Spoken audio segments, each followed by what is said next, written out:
शुभ संध्याकाळ.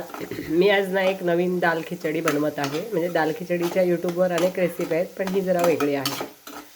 मी आधी डाळ, दोन प्रकारच्या डाळी आहेत, त्याच्यामध्ये मूग डाळ, मसूर डाळ आणि तांदूळ असे शिजवून घेतलेत. आणि शिजवताना त्याच्यामध्ये भरपूर पाणी घातलं आहे आणि हिंग, हळद आणि जिरे असं घालून आणि थोडंसं तूप घालून हे शिजवून घेतले छानपैकी. आणि मग आता मी ह्याला फोडणी देणार आहे. फोडणी करताना ह्याच्यामध्ये जिरं, मोहरी, मिरची, कांदा आणि कोथिंबीर. नेहमीप्रमाणेच आधी आपण कोथिंबीरची देठं फोडणीत घालणार आहोत आणि पानं नंतर वरनं घालणार आहोत गार्निशसाठी. अशा प्रकारे ही दाल खिचडी माझी तयार होत आहे.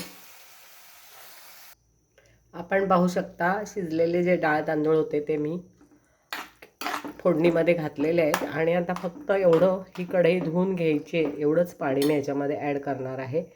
एक उकळी आणणार आहे, मीठ घालणार आहे आणि वरून परत थोडंसं तूप घालणार आहे आणि मग कोथिंबीर घालून तयार होईल.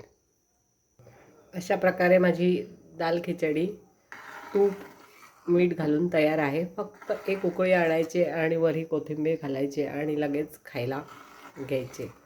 पहिल्यांदाच ही नवीन रेसिपी सुचलेली आहे. चांगली होणार नक्की असा आत्मविश्वास आहे.